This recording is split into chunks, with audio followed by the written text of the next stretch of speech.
Hello and welcome to SaaS Marketing Insights, the show where we ask SaaS founders, CEOs, marketers and investors about the lessons they've learned in their quest to grow their companies. My name is Paul Stevenson and I'm founder and CEO of SaaS marketing agency 47 Insights. On today's show I have an interview with Barry Larson, CEO at Trusty Ox Systems. Hope you enjoy it. Here I am with Barry Larson from Trusty Ox. Probably not a name that you're familiar with because Trusty Ox does a number of different things. Barry, tell us about the three SaaS businesses that you have. Well, okay, so Trusty Ox is just the corporate company name, right? And we trade all of our products under their own brand names. So the first product is a restaurant marketing system.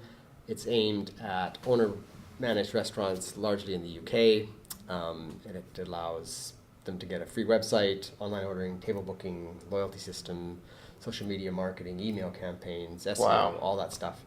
And it's done on a pay-per-performance basis. So you don't pay us anything up front, but we take a small commission on anything we get you on the back end. So that's the first business, and that was our first attempt at SaaS, actually, and that's been going on for more than a decade now. From there, we moved into, believe it or not, the oil patch in Alberta. I know, it seems wacky, but, moving bits of curry around from A to B is a bit like moving oil from A to B. So it was an oil field trucking dispatch system that we developed. It was for a fleet originally of about 120 trucks, and they all had apps, and they needed to centralize their data systems, and just being online in a SaaS environment really worked well for them. And then as an offshoot of that, we have a lone worker safety monitoring system called OK Alone, which was originally applicable to the truckers who are on their own, or when they're at the wellheads, accidents can happen, and there's all sorts of health and safety legislation that applies to this. And so now we have an app that's more than for the oil field. It's everything from utilities to local government to education to security to janitorial systems, you name it. We do that, and it's basically all over the world. So you've got a business in the UK dealing with takeaways and restaurants. You've got something that is specifically in the Alberta oil field, or it is, because what it really comes down to is the oil in Alberta is so thick they can't put it down a pipe, so they have to truck it. So it's quite unique to that space. Yeah. And then you've got a business that's dealing in people who work alone anywhere in the world? Yeah, pretty much. So wow. We have clients everywhere from New Zealand to Australia to all over the US, UK, all over Canada. My personal favorite is a rugby ground just north of Sydney, where there's some guys out there mowing the lawn every day, and he's using our system because they want to know he's safe as he's mowing the rugby ground. Is that Sydney, Australia, or Sydney? Sydney, Australia. Right, okay. I just chuckle as I look on Google Earth and think, oh, there he is. Wow, so how did you get started in SaaS? Because those are three very diverse businesses, and sure we could drill into a lot more detail in all of them, but where did the journey start for you? Well, the journey of SaaS started when, with Order Wizard, which is the restaurant marketing system. Originally, we were trying to sell small business server for Microsoft to small businesses to improve their business processes and get them organized and this kind of thing. We did a proposal for a friend of mine's local takeaway or restaurant. He claimed he wanted a website. What he really wanted after talking to him was a leads machine because his business was down. So we gave him this big proposal for a system, and of course he never responded because he didn't have the IT skills, he didn't have the marketing skills, and he didn't have the budget. And that's when the penny dropped. If we just did all that and served it up as a service for them, there's lots of people like him, and that actually proved to be the case. And so like I think I said, it's been going now for well over 10 years. We have restaurants all over the UK. Wow. And why does that work? Why hasn't it grown outside of the UK? What is it about the UK that's different? Some of it's just cultural. So you may get on the train in London, you want to hit your app, 3 clicks, and you can have your last order. You get off the train, you pick up your curry on the way home, and you go eat. That's less common in North America. You get in your car, it's a car environment. Just the car actually changes everything. So we did a test launch here in North America, and absolutely proved it was a different market, so we've just stayed in the UK, which is the market we know and understand, right? So, who would be your competitors in that space? Three main competitors. So you've got the big boys who are the portals. So like the Just Eats of the world, or here in Canada now it's something called Skip the Dishes, which was bought by Just Eat not too long ago. So the big guys like that, Hungry House, independent marketing consultants, web agencies who will build websites and systems for them. The trade-off is big upfront fee, and you have to have the skills to do it. And I would argue the biggest one is actually just plain inertia, to do nothing. Yeah. It's just easier. Just think you can do it yourself. Just think you can do it yourself, or my kid will do it, or they're all my customers. I mean, of course they're going to come to me. I'm amazing. What do I need this stupid website for, and why am I paying you? And yeah, doing nothing still remains a big issue. So, that sounds like a really competitive space to be in. You've been in it for 10 years. The business is surviving and thriving. So you started with that. What came next? So then we moved to the oil field, so front foot. Great connection there. Yeah, you would think so. You asked what the connection was between the three. What we're really good at is doing system integration projects. We find real acute problems that require very specific solutions, and we can pull together the systems to make that happen for customers. And that's really what we're good at. So when you think of it in those terms, the projects all fit together very nicely. So whether, as I said, you're moving curry or chicken or oil field, it doesn't really matter. You're building apps, you're creating access to information in one version of the truth for clients, and all of those systems have exactly the same things going on. Okay, so then it's the truck-in logistics and then OK Alone Worker. Yeah.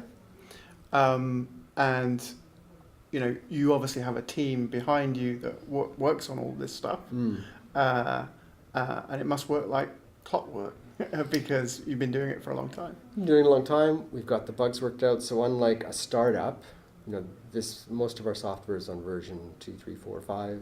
Order Wizard's on version 7 or something. So it's a stable platform. We're just innovating around clients' needs. We're very receptive to that. We have feature requests. We get them all the time from clients, which is great. They tell us what we want, and every quarter we look at them, we do the development, we release them. So it's very structured, very organized in that sense. It's unusual for us to have to rush something out, some feature that's just required, because that isn't the case. There has been the odd bug, which is a fantastic thing with SaaS. You can literally fix everything. Fix everyone's problem in one go. Equally, if it all goes down in one go too. but yeah, compared to the old days when you used to bundle off CDs, this is great, and it gives us scale also to the international side. Yeah. Being able to pick up clients anywhere in the world just like that is now possible, which was very difficult to service before. So tell me a little bit about, with you owning, managing, running these 3 SaaS businesses, there must have been some things, some trends you've seen in terms of marketing, anything that worked across all 3 or a couple of them, or on the opposite side, things that really didn't work? Well, in terms of trends, this is more than marketing, although marketing is a big piece of it. We're seeing it's over 80% now of the restaurant clientele are using mobile devices to interact with the restaurants. The trucking in the oil field and OK Alone, the work alone safety, that's over 90. So mobility is a huge thing. So if we aren't designing systems and thinking about mobile, so like having a dynamic website, for example, you're really, really putting yourself in the back foot, because people have choices, and if they aren't being served, they're just going to drop you. So from a SaaS perspective, that's crucial. Understanding mobile is there and it's real. We see voice is coming, so we've done integrations for both Order Wizard and OK Alone. What is this like, the Alexa stuff and with Google Alexa. Home? Yeah, with Alexa. We haven't done Google Home. We've done it with Alexa. So you can order your latest takeaway on Alexa, for example, or you can check in with OK Alone and say I'm okay, or I need help, and you can do that with Alexa. It was really just to test the technologies and see what we could do with it, because we do think voice is going to be something increasingly used over time. It's just better, right? And then on the back of that, we've got huge data sets. We're looking now at how we can use AI to improve our systems, make better recommendations for your food, for example. Can we help predict when someone has a false alarm for a safety call, whatever the case may be, when the next oil truck is going to be oil and not water, or these things. So we can use AI algorithms to help us with that. And then from a marketing perspective, I think the only thing that we really sell anymore is experience. And we can take things like mobility and AI and voice and create a unique experience that you can then wrap a brand around and customers can engage with. And that's where I see things are going, actually. Wow.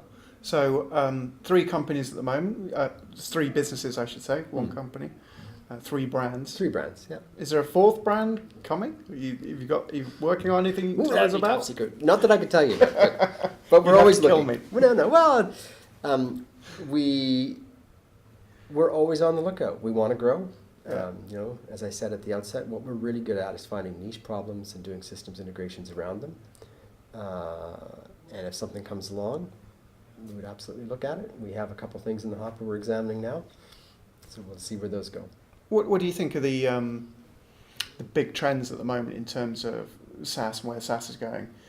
Whether it's sectors or obviously we talked about some of the technologies, AI, voice search, but do you see it being adopted in particular sectors more now? Or one that springs to mind is clean tech, that sort of thing.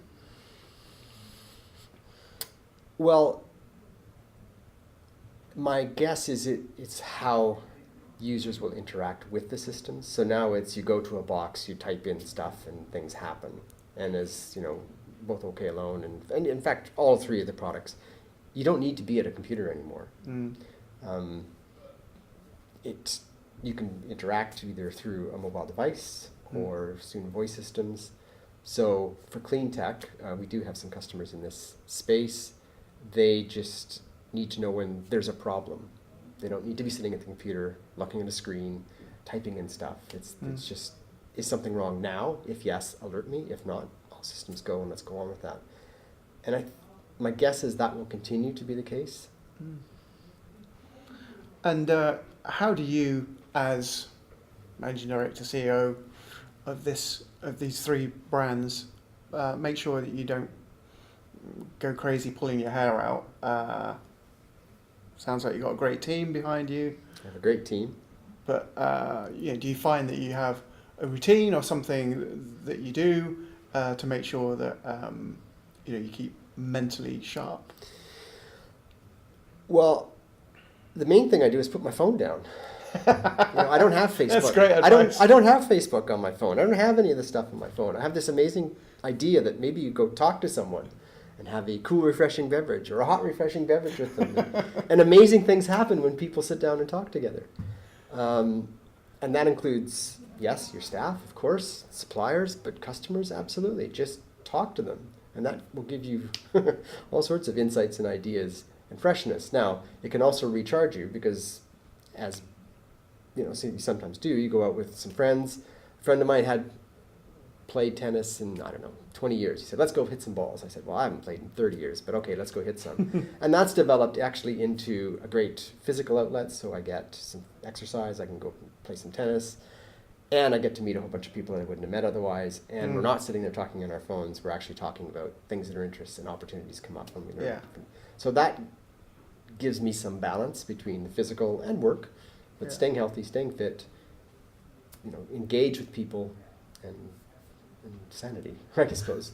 So just as an example, one of the guys on my team is a competitive cycler. Another one is heavily into yoga and basketball. So, yes, physical activity is a big part Sounds of our like culture. Trusty Ox has the work-life balance taped.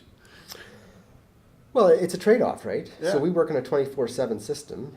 There are peak times, and when times aren't peak, I absolutely encourage the team to use that. If you need to go do an extra hour of yoga or you need to take an extra day off, it's not a problem because there are times when that won't be the case. And for example, one of my developers was on his vacation. He was in Vegas, and he literally spent the whole day because the system crashed. He was in Vegas, stuck in his hotel, working. Nightmare. It was a nightmare, but the customers. You paid him back in chips. Yeah, I don't think I could ever pay him back for that one.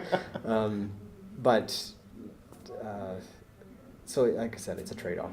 When things are busy or there's a crunch, we understand that sometimes stuff gets bumped. But when it isn't like that, We're very, very flexible, and the work culture is I'm told, very good. We have a very, very low staff turnover rate, which in this business is great.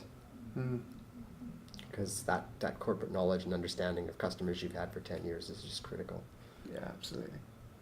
Thank you very much, Barry. Really appreciate you taking the time to have this conversation with me. My pleasure. Nice to do it.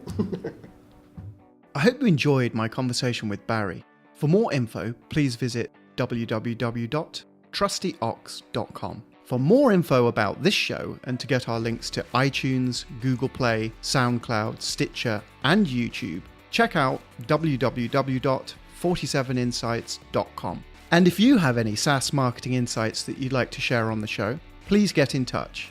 Until next time.